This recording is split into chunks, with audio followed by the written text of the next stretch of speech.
Assalamualaikum warahmatullahi wabarakatuh. Waalaikumsalam. Hari ini tidak ada bukti-bukti adanya perjudian di tempat tersebut. Menurut klarifikasi, dia pernah berjualan tapi sudah lama, tahun-tahunan dia sudah. Mantan TNI lapor tentang goyangan babi. Itu lalu menjelaskan. Kenapa kok tidak kepada yang berwajib? Tidak kepada Kapolsek, tidak kepada Dandim, kenapa menjelaskan? Ada apa ini? Maka perlu bertanya adalah memang apakah tidak ada trust keyakinan yang besar kepada institusi yang punya kewenangan itu? Jadi tahu semuanya dan paham akan situasi lapangan. Terus terkait dengan perjudian kemarin kan yang mengadu saudara kita, ini anggota kita juga dari Pak Fajar. Pak Fajar saya berikan waktu. Waktu itu warga dan oknum pejudi kita arahkan, kita beri masukan supaya ini tidak menjadi masalah yang besar.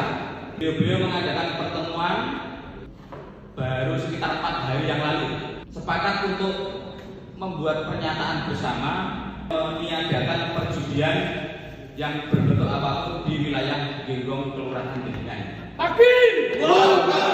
Disaksikan oleh tokoh masyarakat dan juga di situ hadir Ustadz Khairul Umam, itu mereka Ustadz dari Ponpes Menara Quran, memberikan motivasi kepada warga sehingga nanti warga itu bisa menerima masukan beliau.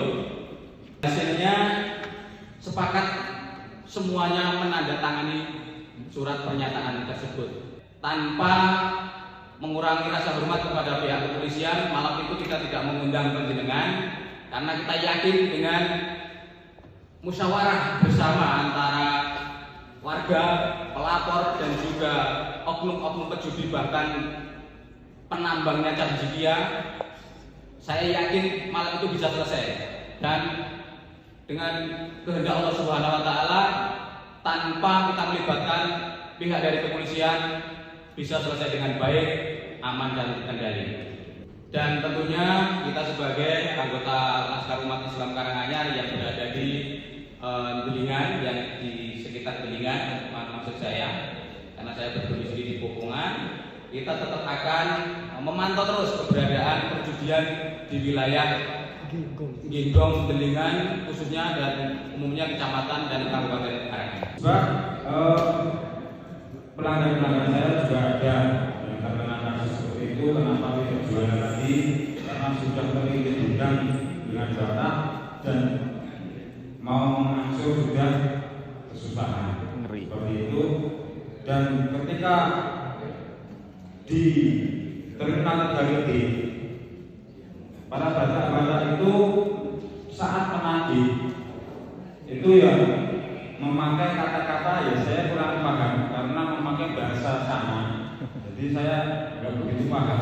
Ya, jadi ini di pasar, di terminal, bukan di pasar. Nanti saya di Pak Wahyono, ini di terminal khususnya saya, yang saya tahu di terminal terutama malam hari itu aktivitas Bank Kredit Barga itu sangat merajalela.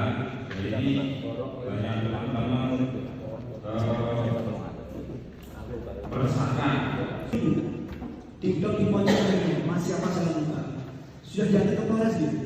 Sudah diangkat ke Polres. Kemudian yang kedua itu saat 2024. Kebetulan saya masih mendokumentasinya di sini. Ini pelakunya namanya Mas Joko Supriyono, orang Potongan. Ini juga digendong, digendong sama pihak aparat, diantarkan ke tempat saya untuk minta maaf. Orang terkena kantor polisi, saya tahu. Ini fakta seperti itu. Kemudian terakhir beberapa waktu yang lalu Mas Fajar dapat laporan. Ini jadi perhatian buat kita, mudah-mudahan Karanganyar terlepas dari judi. Dan kemudian terkait dengan yang reject Bapak, monggo ini sudah dikemukakan dalam diskusi siang hari ini. Kita berharap aparat setempat tahu fakta yang ada. Nanti kalau yang ngapunten beberapa waktu ke depan masih beroperasi, kita yang di lapangan nanti kalau dari pihak kepolisian Apabila tidak bisa, maka laskar siap bergerak. Mengayomi masyarakatnya. Kemudian kalau memang sudah ada terjadi banyak yaitu korban-korban seperti ini, harusnya ada dari pihak-pihak terkait itu kok entah 1 minggu sekali ataupun 3 hari sekali atau berapa untuk melihat ke situ dan menindak dengan tegas karena mereka tidak punya izin. Itu saja, terima kasih. Sangat karena untuk Konaru pertama kali itu biasanya main karena orang yang LGBT itu tidak menunjukkan penonjolan, sama-sama laki-laki, namun yang itu yang homoseks, sama-sama laki sering main bersama, ternyata di suatu tempat itu ada penekanan, terus ada seperti hal memaksakan untuk pengisapan barang dan sebagainya. Setelah itu ada video, akhirnya ada pengancaman di situ. Setelah pengancaman yang kayak macam-macam, akhirnya besok dia mau melakukan lagi dan dikasih uang terus karena memang itu semua dikeluarkan, otomatis sama-sama merasakan enak. Dia bilang, aku rugi dan saya dapat uang. Nah, itu penyakitnya seperti itu, Bapak.